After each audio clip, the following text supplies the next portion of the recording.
What's up, y'all? Day 8, or is it day 9? I think it's day 9. Let me see. No, it's day 8. Day 8 of my video series. So, this one checklist stopped me from taking more bad trades than any other indicator ever did. Right? Not because it predicts the market, but because it controls me. It holds me accountable for my actions, right? Because if you're trading by yourself, you don't have nobody there to tell you when to pull the trigger. You got to do that yourself. No matter what community you in, even if you are on a group community where they trading together, you still have to be able to pull that trigger yourself and hold yourself accountable. So why do most traders resist structure, or systems, or checklists? Well, to me, from experience, they want the freedom. They want the flexibility. They want to feel smart, right? But that's exactly what gets us in trouble, right? The flexibility and the freedom. I remember I used to just wake up. I used to set my alarm clock 30 minutes before the market opened. Either London's, all sessions really, London session and New York session. Back in the day when I first started, I used to try to get in all sessions, right? But setting yourself up 30 minutes before you get on the market, you really, after just waking up, you set yourself up for failure. Like you didn't have time to gather your mind, your thoughts. You just want to make money. I've been there. If you've been there, you know what I'm talking about. You know what I'm talking about. So my checklist doesn't tell me what to trade, y'all. It tells me if I'm allowed to trade, right? So it removes that option to negotiate with myself. It removes that voice in my head saying, I got these rules, but my intuition and my gut feeling is saying price is gonna go up or price is gonna go down. Like, it removes all that.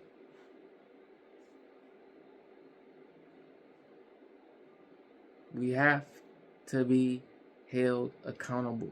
We have to have systems and structures. Like trading can be fun, but when it comes to putting your hard-earned money into the markets and knowing that the markets don't care about your feelings, don't care about your bank account, you gotta have some type of structure. And so that's what my checklist does. It holds me accountable, right? I don't have to negotiate 1 foot in, 1 foot out. You know, this the markets is no game when it comes to your own money. But so what's on my checklist? So on a high level, market structure. I trade market structure. So if the markets or the market structure isn't presenting itself in the market the way I have my rules set for it,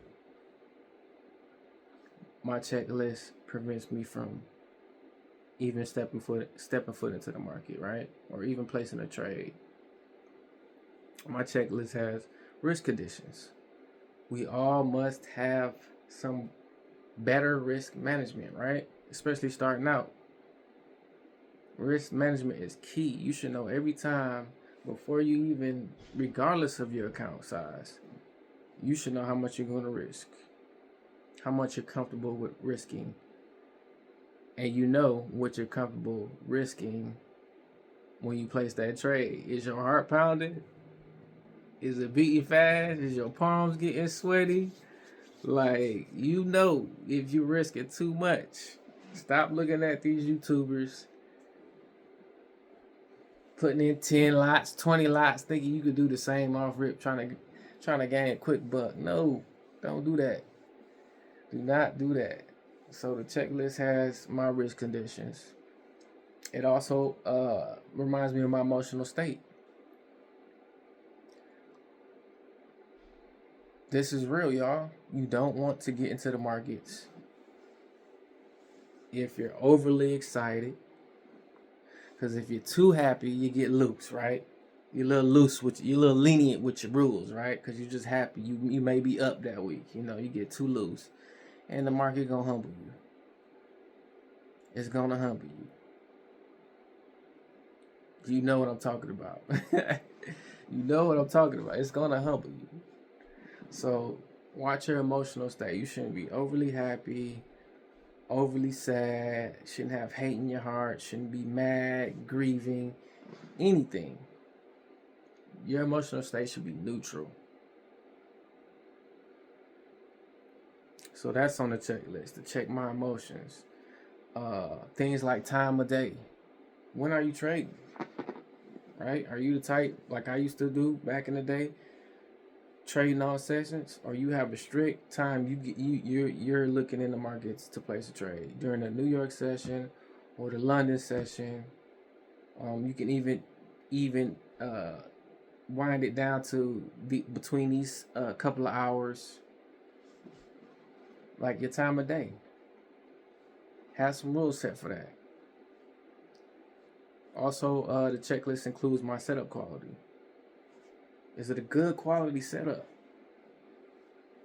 You hear YouTubers online talking about this is an A setup, this is a B setup, C setup. At that point, anything beyond A and B, like, come on now. Come on now. You should have one solid setup, and you should be waiting for that. Right?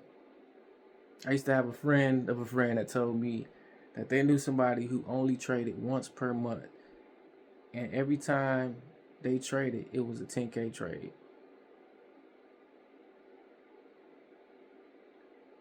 When you get to that point where you know your setup and the setup quality, you can cherry pick.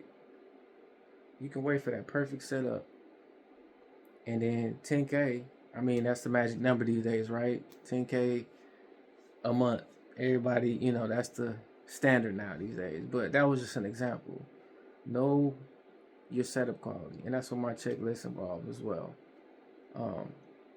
So even if one of these are not right, I don't trade, period. I do not trade, period. So how has my checklist stopped me from taking bad trades?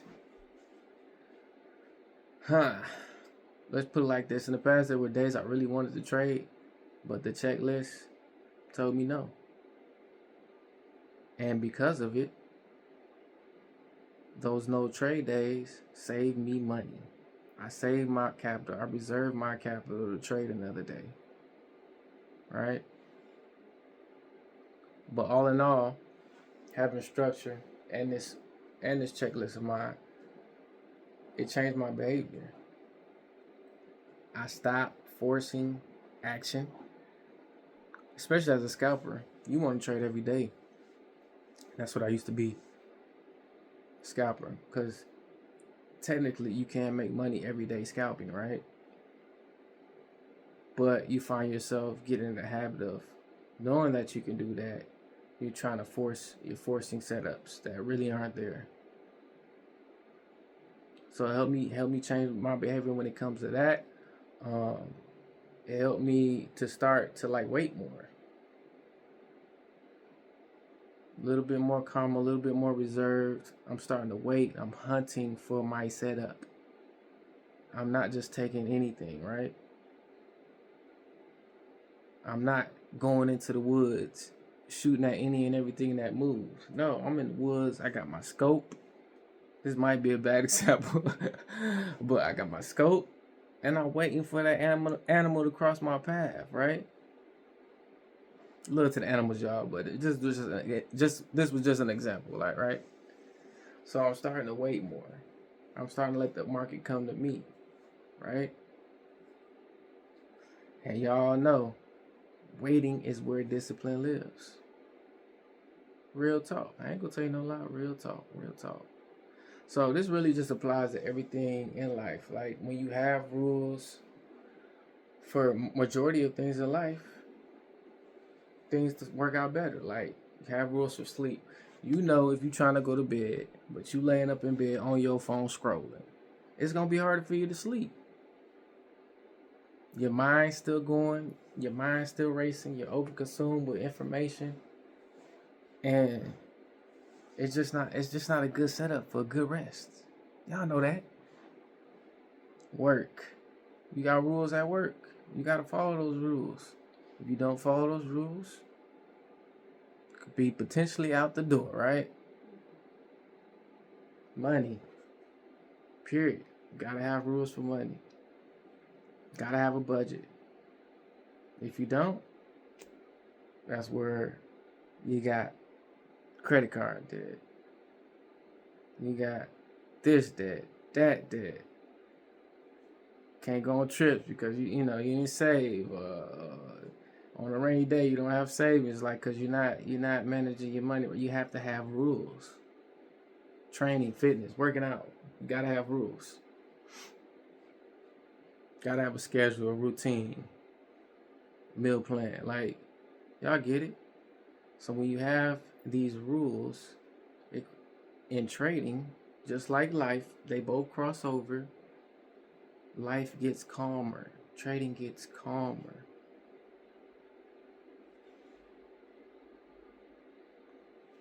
Simple as that, y'all. Like I said, this channel is about building structure that supports you. If that's something you're working on, join your boy. Tune in. Till next time, holla.